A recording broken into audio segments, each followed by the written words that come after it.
Bollocks. Try and get the price of that. Hi, and welcome to another beer review. And we're joined again by Nathan. Hello. And today we're doing another local beer from Leeds location. But this one is a Yorkshire kind of beer.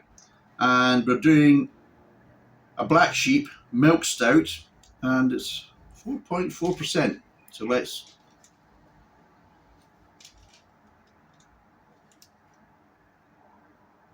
Getting the thumbnail. So there's a bit of blurb on the back of that. What's the price? Did you get the price? It's £1.80. It's £1.80. It's a 500ml bottle and it's 4.4%. So even Black Sheep, they know that a 500ml bottle or can is the norm. So they've got an award-winning silky cream stout packing notes of chocolate, vanilla and coffee, brewed with lactose and a robust malt blend. This milk stout offers a satisfying sweetness that cuts against a light bitterness, brought together through an irresistible velvet texture. There we go. I like they've got to specify it's brewed with lactose. Like, it's a milk stout. Do you think there was actual, like, milk in there? No, we don't know. We don't know. But it doesn't really say anything really about this. It's kind of just generic stuff, isn't it, really? But yes, of course, it's brewed in North Yorkshire at the Mashroom Brewery. And of course, that's the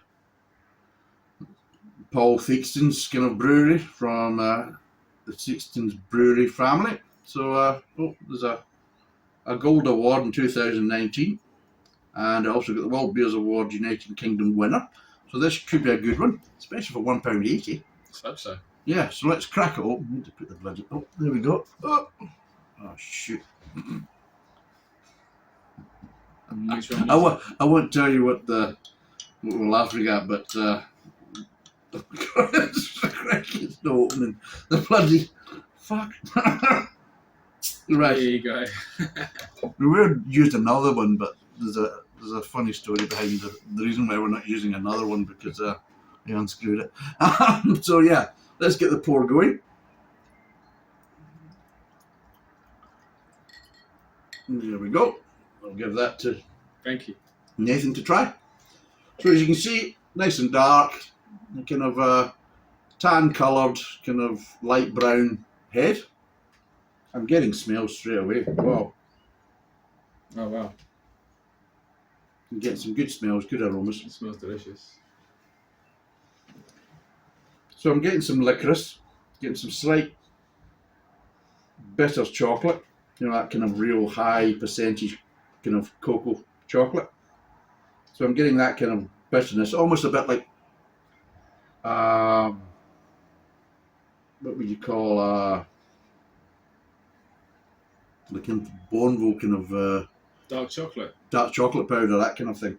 And yeah, definitely. It's roasty. It's roasty as anything. Yeah. Like a lot of dark chocolate, like you say, roasty coffee, kind of espresso vibes. Ever so slight kind of licorice, but that's kind of blended in with the kind of sweetness you're getting. You get a slight licorice sweetness. It smells great. It's really opaque though. It's jet black and totally opaque. Like I just put it to the light. Well, I've got it in the light here, and nothing's going absolutely through. Nothing. It's. My mum used to use a saying to describe things for being very, very dark, but unfortunately, you can no longer see these things. It's classed as offensive. It's delicious, by the way. Well, I haven't got there yet, but let's have a taste. That's very good. I think like the coffee comes through a lot on the flavour as well. I'm getting a lot of coffee. Super roasty. But like really flavourful and thick as well. You can almost chew on it. Like. Yeah, a lot of body there. Right, flavour-wise, sweet. You're getting bags of malty sweetness at the start, with a little hint of licorice. But just as it's kind of breaking from the start of the mouth onto the mid-tongue, that's when you're really starting getting the kind of the bitterness, you get a bit of chocolate, plenty of kind of roasted coffee. It moves along there, but you still get this underlying sweetness just sitting in the background, and then it drops off into the aftertaste. and it's kind of strange because you're getting the kind of bitterness in the aftertaste, but it's kind of a blend of kind of slightly chocolate, slightly roasted coffee, and you still have that little bit of underlying sweetness, but just as it starts to tail off again, you're just getting a little hints of licorice as it starts to tail off. But yes, you're getting a nice bittered finish, but it's a controlled bitter finish. It's not a kind of uncontrolled. I agree totally, and the aftertaste of licorice, what you're saying, that does linger and it becomes more prominent. The whole licorice kind of presence to it, which is actually quite nice. I'm not a big licorice fan, but it works really well with the style, and I feel like there is enough sweetness there to kind of beat a style, because you know a milk stout you expect like, oh, it's going to be super sweet, but it's not that. It's got enough sweetness, I think, but not overly like cloying, sickly sweet. Yeah, it's not that. I just think it's a really well kind of it's well put balanced. together. Yes, it's well balanced, beer. well brewed. But what we'd expect from Black Sheep Brewery, they do know what they're doing. It's the home of the Rig Welter, which is a fabulous beer, as well as lots of other really good beers. They tend to hype up some of their beers, but you think when you're reading the label, it's a bit hyped, and then you taste it, you think, well, they've got a point. So they hype it up, but with a bit of honesty and a bit of truthfulness to it. It's not just hype without backing it up. It's super rich. Like, it's definitely not lacking in flavour in the slightest. It's not sessionable. Yeah, it's not sessionable. It's one of these ones you want to kind of take your time, enjoy. It's one of these ones you'd maybe want to have a couple just to end a night. It's a good way of ending a night, just to kind of relax, slow down, and just appreciate a couple of nice beers just before you finish. And of course, very nice just to kind of relax in a cold winter's evening after a nice hearty meal. It's lovely. Very black coffee as well. Yeah, it's one of these ones that I would look at it and I would probably think, well, if I didn't want to have a dessert, and I'm not talking about sweetness wise, but if you're having, like, say, a heavy meal like a Sunday roast or whatever in the winter, you think, well, I'm not going to have maybe Spotted Dick or the bread and butter pudding. Then, of course, you might think, no, I'm going to have one of these to kind of relax and finish the meal with, rather than having a dessert. And I'm not saying it's a dessert beer. I'm not saying it's sweet, but there's that kind of heaviness, that kind of body to it that would basically be a nice finish to a meal. I agree totally. I think the body is like one of the standout characteristics of it. It's really thick, it's really chewy, and that's what I want from a milk stout. I want that kind of viscosity, you know? Yeah, absolutely. And it hits that, it nails that completely. Yes. So what would you give it out of 10?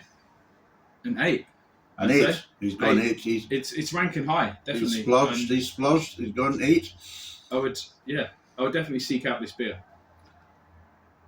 And I'm not a big stout aficionado as well. I'm an IPA guy, but I like stout too, and it's on the money. Well, I like a lot of stouts. Being from Scotland, we do like the kind of more maltish beers just because of our history in brewing and the type of beers we're growing up with. So yes, I would give this an 8 out of 10 as well. It's a very good beer. Would I recommend it? Absolutely. If you like milk stouts, or even stouts in general, or even a porter drinker, I would recommend this because I don't think you would be disappointed. There's bags of flavour, bags of body. It is very, very nice. And yeah, 10 out of 10, recommended. I'd say don't be put off by the milk stout label if you're thinking it's going to be overly sickly sweet or anything. It's not that.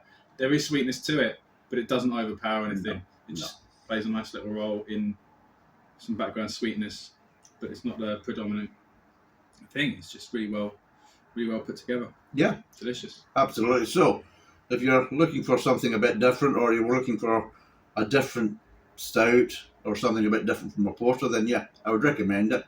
It's another good beer from the Black Sheep Brewery. So, that's us for this review. Thanks for watching. Cheers, and bye for now. Cheers.